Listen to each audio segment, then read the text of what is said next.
Welcome to Echoes of Faith, where stories of hope, resilience, and grace inspire us to find the light in every challenge.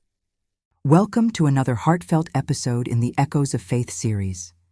Today, we uncover a heartfelt letter written by a mother from her hospital bed in her final moments. This poignant story of love, loss, and the enduring power of memory unfolds quietly, offering a glimpse into the depth of her heart and the legacy she left behind.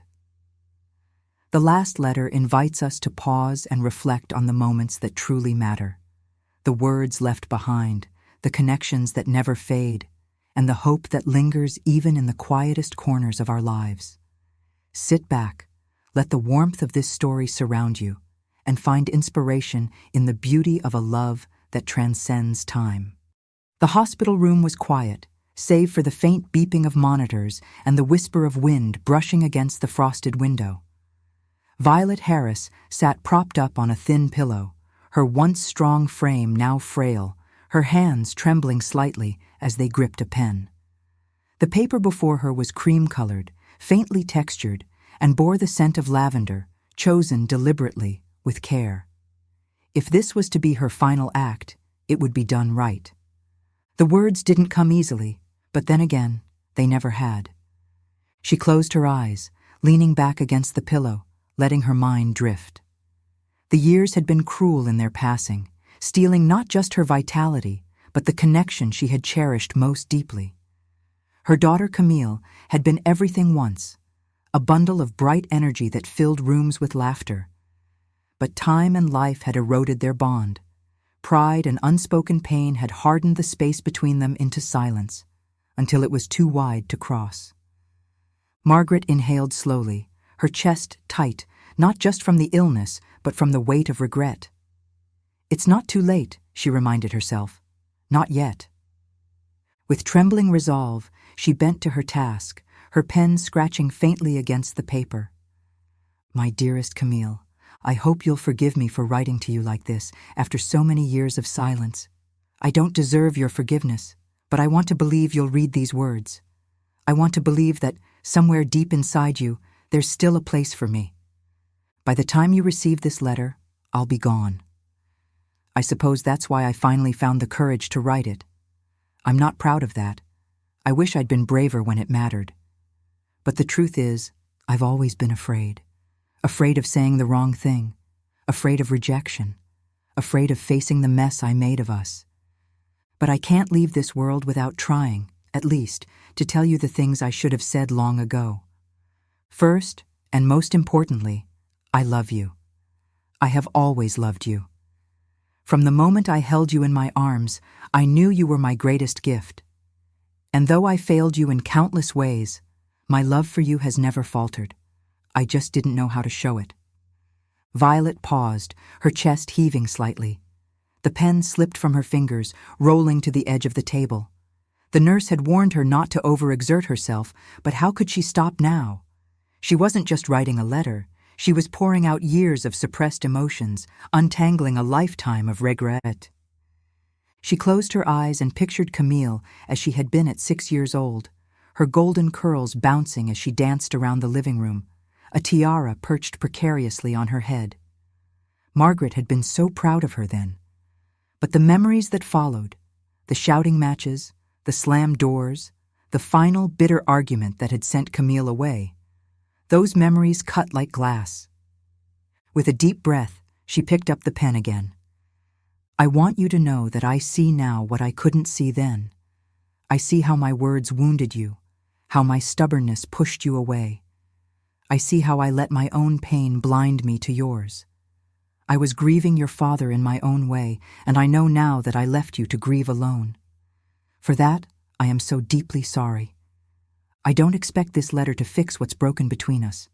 I'm not naive enough to think that words on a page can undo years of hurt. But I hope, oh how I hope, that these words can plant a seed. That maybe someday you'll be able to forgive me. That maybe someday you'll remember the good moments we shared, and not just the bad ones. Do you remember the summer we spent at the lake house? You must have been 9 or 10. I can still see you running barefoot along the dock, your laughter echoing over the water. You were fearless then. I hope you still are. I hope life hasn't dimmed your light. If there's one thing I wish for you, Camille, it's that you live your life fully. Don't let anger or regret hold you back the way I did. Be bold. Be kind. Love with your whole heart, even when it scares you. Especially when it scares you. I've spent so much of my life holding on to pain, and all it's done is steal time that I can never get back. Don't make the same mistake I did. Let go of what hurts you and make room for what heals you. Her hand faltered, the pen slipping again. Violet blinked against the tears that blurred her vision. She had more to say, but her strength was fading. She could feel it, the heaviness settling into her chest, the faint chill creeping into her limbs. She had to finish. With a trembling hand, she scrawled her final words. I love you, Camille. I always have. And I always will. Forever, Mom. The letter was folded with care, tucked into an envelope, and sealed with a single kiss pressed to its surface. Violet placed it on the bedside table, her fingers lingering on it for a moment before she leaned back, her eyes drifting shut. For the first time in years, her heart felt light. The house was quiet when Camille arrived 2 days later, its stillness thick with the weight of absence. She stood on the front porch for a long moment, staring at the chipped white paint on the door and the wreath her mother had hung last Christmas. It was faded now, the pine cones brittle and speckled with dust. She hadn't been home in years, not since their last argument, but now there was no time left for reconciliation. Her mother was gone. She stepped inside, the air cold and stale. The faint scent of lavender lingered, a ghostly reminder of her mother's presence. Camille glanced around the living room. Everything looked the same, and yet it all felt so unfamiliar. Her mother's favorite blanket was folded neatly over the back of the sofa, her knitting basket tucked in the corner. These small details felt like accusations, reminders of the life Camille had chosen to leave behind. Camille. The voice startled her, and she turned to see her brother Paul, standing in the doorway to the kitchen. His frame filled the narrow space, and though he was only 2 years older, the lines around his eyes and the gray streaking his hair made him look decades ahead of her. They hadn't spoken in years, their estrangement mirroring the one Emily had with their mother. You're late. I came as soon as I could. Paul studied her for a moment before reaching into his pocket. When he pulled out an envelope, Camille's breath caught. The cream-colored paper was faintly textured, and the lavender scent was stronger now, as if her mother were standing right beside them.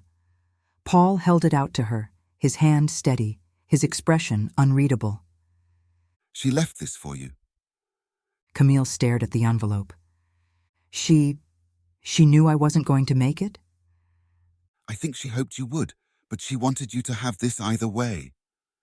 Camille took the envelope, her fingers trembling as she ran them over her name, written in her mother's careful cursive. She could feel Paul watching her, but he didn't say anything. After a moment, he turned and disappeared into the kitchen. Camille sank onto the sofa and opened the envelope. The words on the page pulled her back into the past, into memories she had buried beneath years of anger and hurt. By the time she reached the end, tears blurred her vision. She folded the letter carefully and held it to her chest. For a long time, she sat in silence, her mother's words filling the cracks of her broken heart. And for the first time in years, she allowed herself to let go, of anger, of regret, of the walls she had built to keep the pain out. Beneath a soft December sky, Violet Harris rested, and in the hearts of her children, something new began to grow. Thank you for joining us on this journey. Remember, no matter what fires we face, faith will always carry us through. If you like this video, give it a thumbs up. Be sure to leave a comment. Subscribe for more stories that inspire and uplift. This is Echoes of Faith, where every story brings hope. If today's story moved you, be sure to discover more heartfelt journeys in the Echoes of Faith series and uplift your spirit. Don't miss out on the next chapter. There's always more to uncover.